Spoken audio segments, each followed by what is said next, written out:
ಬಾಣಂತಿ ಸನ್ನಿ ತಲೆನೋವೇನಾದರೂ ಇದ್ದರೆ ಈ ಒಂದು ಸಿಂಪಲ್ ಮನೆಮದ್ದನ್ನು ಮಾಡೋದ್ರಿಂದ ಆದಷ್ಟು ಬೇಗ ಸನ್ನಿ ತಲೆನೋವಿನ ಸಮಸ್ಯೆಗೆ ಪರಿಹಾರ ಅನ್ನೋದು ಸಿಗುತ್ತೆ. ಕೆಲವರಿಗೆ ಬಾಣಂತಿ ಸನ್ನಿ ತಲೆನೋವು ಬಂದುಬಿಟ್ರೆ ಹೆದರಿಸ್ತಾರೆ. ಸನ್ನಿ ಆಯಿತಾ, ತಲೆನೋವು ಬಂತಾ, ಇನ್ನು ಹೋಗೋದೇ ಇಲ್ಲ ಅಂಥೇಳಿ. ಖಂಡಿತ ಆ ರೀತಿ ಏನೂ ಇಲ್ಲ. ಈ ಸಿಂಪಲ್ ಮನೆಮದ್ದನ್ನು ಮಾಡಿ. ನಾನಿಲ್ಲಿ ಮೊದಲನೇದಾಗಿ ತೊಗೊಂಡಿರೋ ಅಂಥದ್ದು ನೋಡಿ, ಪಚ್ಕರ್ಪೂರನ ತೊಗೊಂಡಿದ್ದೀನಿ. ಇದು ತುಂಬಾ ಸ್ಟ್ರಾಂಗ್ ಆಗಿರುತ್ತೆ. ಪಚ್ಕರ್ಪೂರನ ತೊಗೊಂಡು ಈ ರೀತಿ ಒಂದು ಚಿಕ್ಕ ಬೌಲಿಗೆ ಪುಡಿ ಮಾಡಿ ಹಾಕ್ಕೋಬೇಕಾಗುತ್ತೆ. ಇದ್ರ ಜೊತೆಗೆ ಪಚ್ಕರ್ಪೂರ ತೊಗೊಂಡಿರ್ತೀವಲ್ವ, ಅದೇ ಪ್ರಮಾಣದಲ್ಲಿ ಕೊಬ್ಬರಿ ಎಣ್ಣೆನೂ ಕೂಡ ಹಾಕ್ಕೋಬೇಕಾಗುತ್ತೆ. ಇದೆರಡನ್ನು ಹಾಕ್ಕೊಂಡು ಸ್ಟವನ್ನು ಹಚ್ಚಿ ಸಣ್ಣ ಉರಿನಲ್ಲಿ ತುಂಬ ಹೊತ್ತು ಕಾಯಿಸಬಾರ್ದು. ಯಾಕಂದರೆ ತುಂಬ ಹೊತ್ತು ಕಾಯಿಸಿದ್ರೆ ಇದು ಫುಲ್ಲು ಕರ್ಪೂರ ಹಾಕಿರ್ತೀವಲ್ವ, ಉರಿಯೋದಕ್ಕೆ ಶುರು ಆಗಿಬಿಡುತ್ತೆ. ಸೊ ಒಂದು ಸ್ವಲ್ಪ ಹೊತ್ತು ಬೆಚ್ಚಗಾದರೆ ಸಾಕು, ತಕ್ಷಣ ಆಫ್ ಮಾಡಿಬಿಡಿ. ಈ ಒಂದು ಬೆಚ್ಚಗಿರೋಂಥ ಎಣ್ಣೆಯನ್ನು ನೋಡಿ ಹಣೆ ಮೇಲೆ ಹಚ್ಚಿ ಆ ಕಡೆ ಈ ಕಡೆ ತುಂಬಾ ವಿಪರೀತ ತಲೆನೋವಿನಿಂದ ಬಳಲ್ತಾ ಇರೋರು ಕೂಡ ಈ ಒಂದು ರೆಮಿಡಿಯನ್ನು ನೀವು ಟ್ರೈ ಮಾಡಬಹುದು. ತಲೆಗೆ ಹಣೆಗೆ ಕ್ಲೀನಾಗಿ ಹಚ್ಚಿ ಮಸಾಜನ್ನು ಮಾಡಿ ಒಂದು 5 ನಿಮಿಷಗಳ ಕಾಲ ಚೆನ್ನಾಗಿ ಮಸಾಜ್ ಮಾಡ್ಕೋಬೇಕಾಗತ್ತೆ. ಇದು ತುಂಬಾ ಸ್ಟ್ರಾಂಗ್ ಆಗಿರೋಂಥ ರೆಮಿಡಿ. ಶೀತದಿಂದ ಅಥವಾ ತಲೆ ಸ್ನಾನ ಮಾಡಿ ತಲೆನೋವು ಬಂದಿದ್ದರೂ ಕೂಡ ಈ ರೆಮಿಡಿಯನ್ನು ಮಾಡೋದ್ರಿಂದ ತುಂಬ ಚೆನ್ನಾಗಿ ಪರಿಹಾರ ಅನ್ನೋದು ಸಿಗುತ್ತೆ. ಪಚ್ಕರ್ಪೂರನ ಬಳಸಿ ನಾವು ಈ ರೀತಿ ತೈಲವನ್ನು ಸಿದ್ಧ ಮಾಡಿಕೊಂಡು ಹಣೆಗೆ ಹಚ್ಚಿ ಮಸಾಜನ್ನು ಮಾಡ್ಕೋಬೇಕು. ನಂತರ ನೋಡಿ, ಮಸಾಜನ್ನು ಮಾಡಿಕೊಂಡ ನಂತರ ನೀವು ಇನ್ನೂ ಕೆಲವು ಟಿಪ್ಸನ್ನು ಫಾಲೋ ಮಾಡಬೇಕಾಗುತ್ತೆ. ಅದೇನು ಅಂತ ಹೇಳಿ ವಿಡಿಯೋ ಮುಂದೆ ಶೇರ್ ಮಾಡ್ತೀನಿ. ವಿಡಿಯೋನ ಎಲ್ಲೂ ಕೂಡ ಸ್ಕಿಪ್ ಮಾಡೋಕ್ಕೆ ಹೋಗಬೇಡಿ. ಐಬ್ರೋ ಹತ್ರ ಎಲ್ಲ ಈ ಎಣ್ಣೆ ತಾಕಿದ್ರೆ ಏನೂ ಆಗಲ್ವಾ ಅಂತೆಲ್ಲ ಏನು ಸಂದೇಹ ಬೇಡ, ಏನೂ ಆಗಲ್ಲ. ಆದರೆ ಕಣ್ಣಿನ ಭಾಗಕ್ಕೆಲ್ಲ ತಾಕೋ ಹಾಗೆ ಮಾಡ್ಕೋಬೇಡಿ, ಯಾಕಂದರೆ ಸ್ಟ್ರಾಂಗ್ ಇರುತ್ತೆ ಈ ಒಂದು ತೈಲ ಅನ್ನೋದು.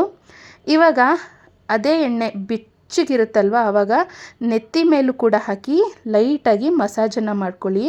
ಇದರಿಂದ ಏನಂದರೆ ಕೆಲವರಿಗೆ ಸಿಕ್ಕಾಪಟ್ಟೆ ಕೂದಲು ಉದುರ್ತಾ ಇರುತ್ತಲ್ಲ, ಅದಕ್ಕೂ ಕೂಡ ಪರಿಹಾರ ಅನ್ನೋದು ಕೊಡುತ್ತೆ ಈ ಕರ್ಪೂರ ತೈಲ ಅನ್ನೋದು. ಆಮೇಲೆ ಕೆಲವರಿಗೆ ಶೀತದ ಮೈ, ವಿಪರೀತ ಶೀತ ಆಗ್ತಾನೆ ಇರುತ್ತೆ, ನೆಗಡಿ ಆಗಿದೆ ಅಂತಂದಾಗ ಈ ರೀತಿ ಕರ್ಪೂರ ತೈಲವನ್ನು ಸಿದ್ಧ ಮಾಡಿಕೊಂಡು ಬೆಚ್ಚಗಿದ್ದಾಗಲೇ ನೆತ್ತಿ ಮೇಲೆ ಹಾಕಿ ಚೆನ್ನಾಗಿ ಮಸಾಜನ್ನು ಮಾಡ್ಕೊಳ್ಳಿ. ಇದರಿಂದ ಆದಷ್ಟು ಬೇಗ ಶೀತ ಕೂಡ ಕಡಿಮೆ ಆಗುತ್ತೆ, ತುಂಬ ಒಳ್ಳೆಯ ರಿಸಲ್ಟ್ ಅನ್ನೋದನ್ನು ಕೊಡುತ್ತೆ. ನಂತರ ಒಂದು ಪಾತ್ರೆಯಲ್ಲಿ ಬಿಸಿ ನೀರನ್ನು ಕಾಯಿಸ್ಕೋಬೇಕಾಗತ್ತೆ. ಚೆನ್ನಾಗಿ ಕಾಯಿಸ್ಕೊಂಡು ಆ ನೀರಿಗೆ ಸ್ವಲ್ಪ ಪಚ್ಕರ್ಪೂರವನ್ನು ತಗೊಂಡು ಪುಡಿ ಮಾಡಿ ಹಾಕ್ಕೋಬೇಕಾಗತ್ತೆ. ತುಂಬಾ ಒಳ್ಳೆ ಪರಿಹಾರ ಕೊಡೋ ಅಂಥದ್ದು ಏನು ಅಂದರೆ ಪಚ್ಕರ್ಪೂರ. ಅದು ಬಾಣಂತಿ ಸನ್ನಿ ಶೀತ ಸಂಬಂಧಿತ ಸಮಸ್ಯೆಗಳಿಗೆ ತುಂಬ ಚೆನ್ನಾಗಿ ಇದು ಸೊಲ್ಯೂಷನ್ನ ಕೊಡುತ್ತೆ.